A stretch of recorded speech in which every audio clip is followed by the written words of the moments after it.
خداوند آپ کے ساتھ ہو۔ آپ کے ساتھ بھی ہو۔ انجیل مقدس یوحنا کے مطابق اے خداوند تیری تمجید ہو۔ مقدس یوحنا کی انجیل کے ہم 11ویں باب کی 19ویں آیت سے لے کر 27ویں آیت تک سنیں گے۔ اور بہت سے یہودی مارتھا اور مریم کے پاس آئے تھے تاکہ ان کے بھائی کی بابت انہیں تسلی دیں۔ مارتھا نے جو ہی سنا کہ یسوع آ رہا ہے تو اس سے ملنے کو گئی، مگر مریم گھر میں بیٹھی رہی۔ مارتھا نے یسوع سے کہا، اے خداوند، اگر تو یہاں ہوتا تو میرا بھائی نہ مرتا، اور میں جانتی ہوں کہ اب بھی تو خدا سے جو کچھ مانگے گا خدا تجھے دے گا۔ یسوع نے اس سے کہا، تیرا بھائی جی اٹھے گا۔ مارتھا نے اس سے کہا، میں جانتی ہوں کہ وہ یوم آخر کو قیامت میں جی اٹھے گا۔ یسوع نے اس سے کہا، قیامت اور زندگی میں ہی ہوں۔ جو مجھ پر ایمان لاتا ہے اگرچہ وہ مر گیا ہو تو بھی زندہ رہے گا، اور جو کوئی زندہ ہے اور مجھ پر ایمان لاتا ہے وہ ابد تک کبھی نہ مرے گا۔ کیا تو اس پر ایمان لاتی ہے؟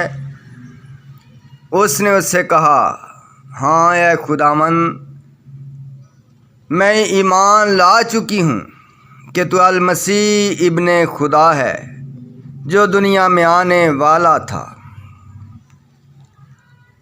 انجیل مقدس کے وسیلے سے ہماری تمام خطائیں معاف کی جائیں۔ اے مسیح تیری ستائش ہو۔ مسیح خداوند میں عزیز بھائی اور بہنوں، آج ہم عالمگیر کلیسیا کے ساتھ مل کر یسوع کے پسندیدہ اور چاہنے والے خاندان یعنی مریم، مارتھا اور لازر کا یوم یادگار مناتے ہیں۔ اس عید کا آغاز باقاعدہ طور پر پاپا اعظم فرانسس نے 2 فروری 2021 میں کیا۔ انہوں نے ان تینوں مقدسوں کی یادگار منانے کا حکم دیا، اس لیے کہ اس خاندان نے ہمیشہ یسوع کو اپنے درمیان خوش آمدید کہا، یسوع کی خدمت کی، اس کے کلام کو سنا اور قبول کیا۔ نہ صرف قبول کیا بلکہ اس بات پر آمادہ ہوئے کہ یسوع ہی ہماری زندگیوں کی قیامت اور زندگی ہے۔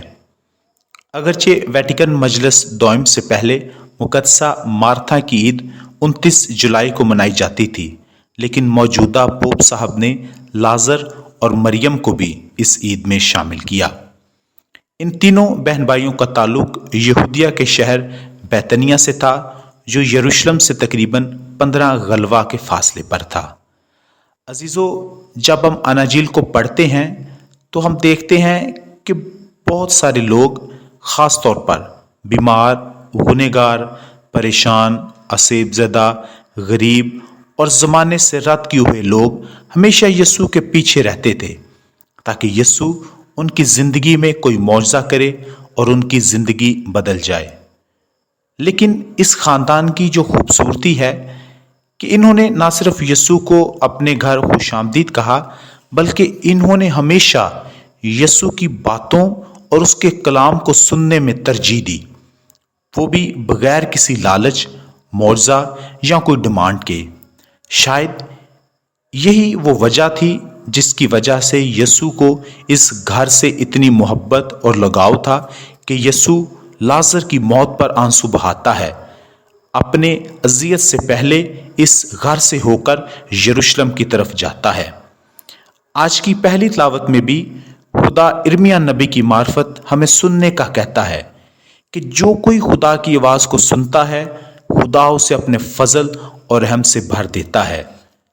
جب ہم خدا کی آواز کو سنتے ہیں تو خدا اپنی مرضی ہماری زندگی میں آشکارا کرتا ہے اور ہم اسی کی مرضی کے مطابق ہی اپنی زندگی کو گزارتے ہیں۔ دوسری اہم بات اس گھرانے کی جس کا تعلق آج کی انجیل مقدس میں بھی ہے کہ یہ گھرانہ ایک بہت بڑے اور عظیم بیت کے بارے میں جان جاتا ہے۔ یسوع کو جیسے ہی لازر کی موت کے بارے میں پتہ چلتا ہے تو یسوع تاخیر سے ان کے گھر جاتا ہے، تو مارتھا یسوع سے ملتی ہے۔ یہاں پر دو چیزیں جو ہم مارتھا اور یسوع کے ساتھ جو مکالمہ وہ کرتی ہے اس میں دو چیزیں دیکھتے ہیں۔ پہلی بات کہ اسے یسوع کے ساتھ شکوہ، گلہ اور شکایت ہے کہ اگر تو یہاں ہوتا تو میرا بھائی نہ مرتا، وہ یسوع سے شکایت کرتی ہے۔ لیکن دوسری بات جو ہم اس کی شکایت میں دیکھتے ہیں کہ اس کی شکایت میں اور شکوہ میں ایمان ہے کہ یسوع زندگی دیتا ہے، کہ اب بھی جو کچھ تو خدا سے مانگے گا خدا تجھے دے گا۔ اسے ایمان ہے کہ یسوع ہی خدا کا کلمہ ہے اور جو کچھ یسوع کرتا ہے اسی میں خدا کی مرضی اور خوشی ہے۔ یسوع سے بتاتا ہے کہ قیامت اور زندگی میں ہی ہوں، یعنی ہر زمانہ یسوع ہی میں ہے اور یسوع ہی ہماری زندگیوں کا خالق اور مالک ہے۔ اسی لیے اب ہمیں موت اور گناہ سے ڈرنے کی ضرورت نہیں ہے، بلکہ وہ ہماری زندگیوں کی قیامت ہے، ہمیں نئی زندگی دیتا ہے۔